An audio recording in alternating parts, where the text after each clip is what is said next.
Hello friends, നമസ്കാരം. ഞാൻ രാജി ഷിബിൻ. നിങ്ങൾക്കെല്ലാവർക്കും ഇടുക്കിക്കാരി ചാനലിലേക്ക് സ്വാഗതം. ഇന്ന് ഞാൻ ഷെയർ ചെയ്യുന്നത് എഗ് ബിരിയാണിയുടെ റെസിപ്പിയാണ്. ഇത് വളരെ എളുപ്പത്തിൽ തയ്യാറാക്കാവുന്ന ഒന്നാണ്.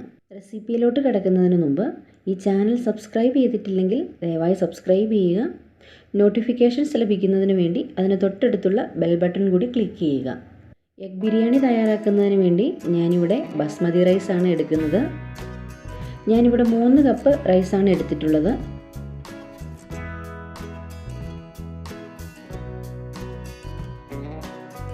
ഇനി ഈ റൈസ് കഴുകി വാരിയെടുക്കാം. കഴുകി വാരിയതിന് ശേഷം ഞാനൊരു 15 മിനിറ്റ് ഇത് കുതിർത്തി വെക്കുന്നുണ്ട്. കുതിർന്നതിന് ശേഷം റൈസ് കഴുകി വാരരുത്, കാരണം അത് ഒടിഞ്ഞു പോകാനായിട്ടുള്ള ചാൻസ് ഉണ്ട്. റൈസ് കുക്ക് ചെയ്തെടുക്കുന്നതിന് വേണ്ടി ഞാനിവിടെ ഫ്ലെയിം ഓൺ ചെയ്ത് ചൂടുകട്ടിയുള്ള ഒരു പാത്രം വെച്ച് കൊടുക്കുന്നുണ്ട്. ഇത് ചൂടായതിനു ശേഷം ഇതിലോട്ട് ഞാൻ 1 ടേബിൾ സ്പൂൺ എണ്ണയും 2 ടീസ്പൂൺ നെയ്യുമാണ് ചേർത്ത് കൊടുക്കുന്നത്. നെയ്യ് തന്നെ ചേർത്തും ബിരിയാണി തയ്യാറാക്കാവുന്നതാണ്. നിങ്ങളുടെ ഇഷ്ടത്തിനനുസരിച്ച് ചെയ്യുക. എണ്ണ നന്നായിട്ട് ചൂടായി വരുമ്പോൾ ഞാൻ ഇതിലോട്ട് 2 തക്കോലം നന്നായിട്ട് കഴുകി തൊടിച്ചതിന് ശേഷം 4 ഏലക്ക, 4 ഗ്രാമ്പു, 3 കനം കുറഞ്ഞ കറുവാപ്പട്ട അതൊന്ന് ഒടിച്ചിട്ടാണ് ഞാൻ ഇതിലോട്ട് ഇട്ട് കൊടുക്കുന്നത്. ഇതെല്ലാം കൂടി നമുക്ക് നന്നായിട്ട് ഇളക്കി ഒന്ന് ചൂടാക്കിയെടുക്കാം. മീഡിയം ഫ്ലെയിമിൽ വെച്ച് ഇത് ചൂടാക്കിയെടുക്കുക. അതിനുശേഷം ഇതിലോട്ട് നമ്മൾ കഴുകി വാരി വെച്ചിരിക്കുന്ന ബസ്മതി റൈസ് ചേർത്ത് കൊടുക്കുക. അരി കഴുകി വാരി എടുത്തതിന് ശേഷം അതിലെ വെള്ളം മുഴുവനായിട്ട് വാർന്നു പോയിട്ടുണ്ട് എന്ന് ഉറപ്പുവരുത്തുക.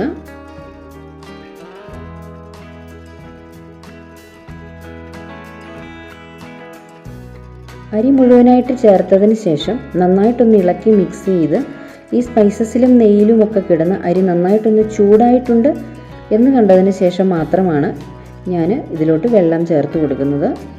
ഞാൻ ഈ പറഞ്ഞതുപോലെ നന്നായിട്ട് ഇളക്കി കൊടുത്തുകൊണ്ട് ഒന്ന് മിക്സ് ചെയ്തെടുക്കുകയാണെന്നുണ്ടെങ്കിൽ അരി വെന്ത് കിട്ടുമ്പോൾ ഒന്നും കട്ട പിടിച്ചു പോകാതിരിക്കും.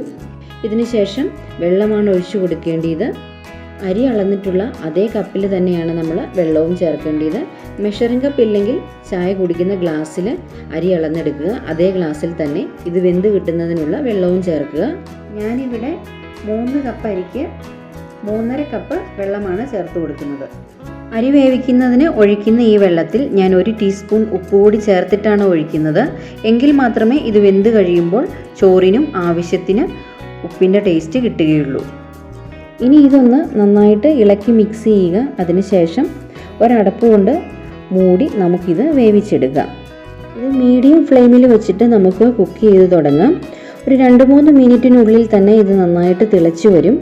തിളച്ച് കഴിയുമ്പോൾ ഫ്ലെയിം സിമ്മിലോട്ടാക്കുക. അതിനുശേഷം ഒരു 10-12 മിനിറ്റ് സിമ്മിലിട്ട് ഇത് കുക്ക് ചെയ്തെടുക്കുക. 6-7 മിനിറ്റ് കഴിയുമ്പോൾ ഇതിൻ്റെ അടപ്പൊന്ന് തുറന്നിട്ട് വെള്ളം വറ്റിയോ എന്ന് അറിയുന്നതിന് വേണ്ടി ഇതിൻ്റെ നടുഭാഗത്ത് തവി കൊണ്ട് ചെറുതായിട്ടൊരു കുഴി ഉണ്ടാക്കി നമുക്ക് വെള്ളം വറ്റിയോ എന്നൊന്ന് ചെക്ക് ചെയ്ത് നോക്കാം. വെള്ളം വറ്റിയിട്ടില്ലെങ്കിൽ വീണ്ടും അടച്ചു വെച്ച് വേവിക്കുക. ഫ്ലെയിം സിമ്മിൽ തന്നെ ഇരിക്കട്ടെ. ഇനി ആ ഒരു സമയം കൊണ്ട് വെള്ളം വറ്റിയിട്ടുണ്ടെന്നുണ്ടെങ്കിൽ ഫ്ലെയിം ഓഫ് ചെയ്ത് നന്നായിട്ട് മൂടി തന്നെ വയ്ക്കുക. നമ്മൾ ഉപയോഗിക്കുന്ന പാത്രത്തിൻ്റെ കട്ടിക്കനുസരിച്ചും അതുപോലെ തന്നെ ബർണറിൻ്റെ വലിപ്പ വ്യത്യാസം അനുസരിച്ചും ഈ അരി കുക്ക് ചെയ്തെടുക്കുന്ന സമയത്തിൽ വ്യത്യാസപ്പെട്ടേക്കാം. അതുകൊണ്ട് നമ്മൾ ഇടയ്ക്ക് വെള്ളം വറ്റിയോ എന്ന് ചെക്ക് ചെയ്യുക. അടിയിൽ പിടിക്കുന്നുണ്ടോ എന്നൊക്കെ ശ്രദ്ധിച്ചുകൊണ്ട് തന്നെ നിൽക്കണം. ഏകദേശം 80-85% വരെ അരി വേവിച്ചെടുത്താൽ മതിയാകും. കാരണം ബാക്കി നമ്മൾ ഫ്ലെയിം ഓഫ് ചെയ്തതിന് ശേഷം മൂടി വയ്ക്കുമ്പോൾ ആ പ്രഷറിലിരുന്ന് കുറച്ചൊന്ന് കുക്കായിട്ട് വരും. ഇപ്പോൾ ഈ റൈസൊക്കെ നന്നായിട്ട് വെന്ത് വന്നിട്ടുണ്ട്. ഇനി നമുക്ക് എഗ് റോസ്റ്റ് തയ്യാറാക്കി തുടങ്ങാം. ഞാൻ കുക്കറിലാണ് ഈ മുട്ട പുഴുങ്ങിയെടുക്കുന്നത്. 6 മുട്ടയാണ് പുഴുങ്ങുന്നതിന് വേണ്ടി ഇതിലോട്ട് ചേർത്തിരിക്കുന്നത്. 1 ഗ്ലാസ് വെള്ളം കൂടി ഞാൻ ചേർക്കുന്നുണ്ട്. ഇതിലും കൂടുതൽ വെള്ളം ചേർക്കേണ്ട ആവശ്യമില്ല. മുട്ട മുങ്ങിക്കിടക്കേണ്ട രീതിക്കൊന്നും വെള്ളം ചേർക്കേണ്ടതുമില്ല. 1/2 ടേബിൾ സ്പൂൺ ഉപ്പ് കൂടി ചേർക്കുന്നുണ്ട്. ഇതിൻ്റെ തോട് പെട്ടെന്ന് തന്നെ പൊളിഞ്ഞു കിട്ടുന്നതിന് വേണ്ടിയാണ് നമ്മൾ മുട്ട പുഴുങ്ങുമ്പോൾ ഉപ്പ് ചേർക്കുന്നത്. ഇനി ഇത് അടച്ചു വെച്ച് 1 വിസിലടിക്കുന്നിടം വരെ കുക്ക് ചെയ്തെടുത്താൽ മതിയാവും. എഗ് റോസ്റ്റിൻ്റെ ഗ്രേവി തയ്യാറാക്കുന്നതിന് വേണ്ടി ഞാനിവിടെ ഫ്ലെയിം ഓൺ ചെയ്ത് ഒരു കടായി വെച്ച് കൊടുത്തിട്ടുണ്ട്. ഇതിലോട്ട് ഞാൻ 2 ടേബിൾ സ്പൂൺ എണ്ണയും 2 ടീസ്പൂൺ നെയ്യുമാണ് ചേർത്ത് കൊടുക്കുന്നത്. ഗ്രേവി തയ്യാറാക്കുന്നതിന് വേണ്ടി ഞാനിവിടെ ഒരു വലിയ കഷ്ണം ഇഞ്ചിയും 1 കുടം വെളുത്തുള്ളിയും ചോപ്പ് ചെയ്തെടുത്തിട്ടുണ്ട്.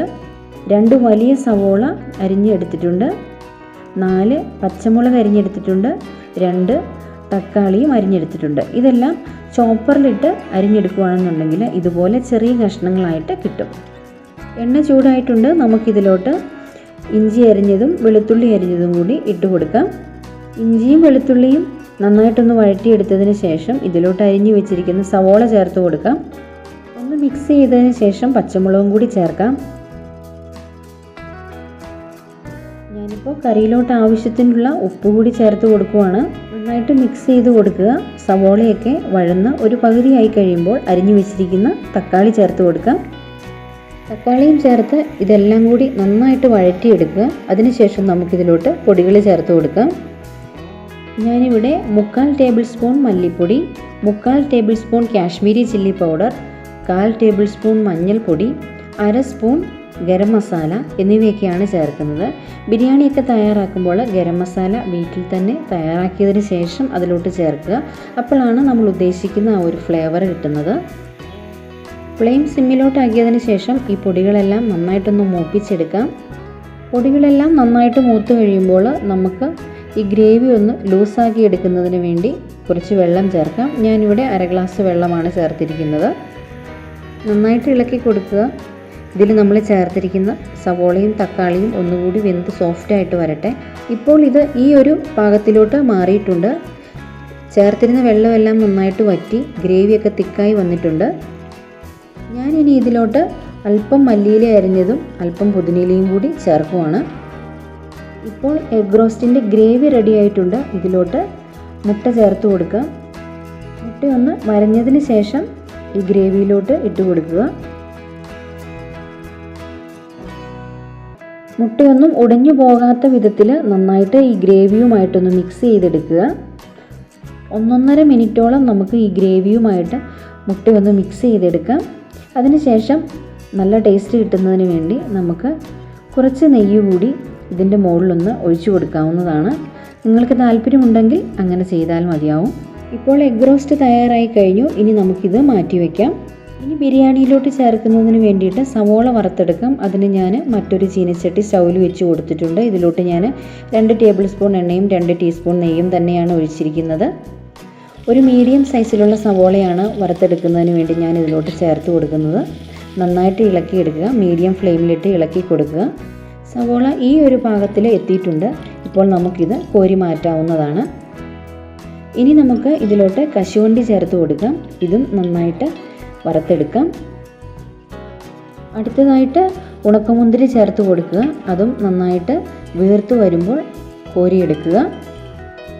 ഈ ബിരിയാണിക്ക് നല്ലൊരു യെല്ലോ ഷെയ്ഡ് കിട്ടുന്നതിന് വേണ്ടി ഞാൻ 2 ടേബിൾ സ്പൂൺ പാലിൽ ഒരു നുള്ള് മഞ്ഞൾപ്പൊടി ചേർത്ത് ഇളക്കിയതാണ് ഇപ്പോൾ ഇതിലോട്ട് ചേർത്ത് കൊടുക്കുന്നത്. അടുത്തതായിട്ട് അരിഞ്ഞു വെച്ചിരിക്കുന്ന പൈനാപ്പിൾ ഞാൻ ഇതിലോട്ട് ചേർത്ത് കൊടുക്കുന്നുണ്ട്.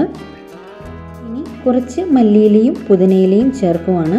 നിങ്ങളുടെ ഇഷ്ടത്തിനനുസരിച്ച് ഞാൻ ചേർത്ത അളവിലും കൂടുതലും കുറച്ചുമൊക്കെ മാറ്റി ചേർക്കാവുന്നതാണ്. ഇനി നമ്മൾ വറുത്ത് വെച്ചിരിക്കുന്നതിൽ നിന്നും കുറച്ച് സവോള ഇതിലോട്ട് ചേർത്ത് കൊടുക്കാം. ഇതെല്ലാം കൂടി ഒന്ന് മിക്സ് ചെയ്യുക. വളരെ പതുക്കെ മിക്സ് ചെയ്തെടുത്താൽ മതിയാവും.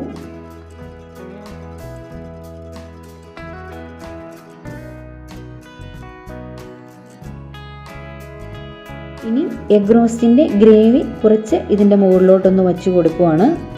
ഇതുകൂടി സാവധാനം നമുക്കിതിലോട്ടൊന്ന് മിക്സ് ചെയ്തെടുക്കാം. ഇനി ഞാൻ മുട്ടയെല്ലാം ഇതിൻ്റെ മുകളിലോട്ടൊന്ന് വെച്ച് കൊടുക്കുവാണ്.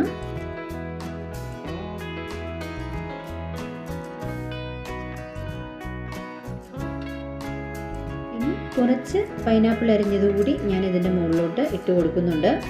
കുറച്ച് മല്ലിയിലയും പുതിനയിലയും അരിഞ്ഞതുകൂടി ഇട്ട് കൊടുക്കുന്നു. ഇനി വറുത്തെടുത്ത മുന്തിരിയും കശുവണ്ടിയും കൂടി ഇതിൻ്റെ മുകളിലോട്ട് ഇട്ട് കൊടുക്കാം.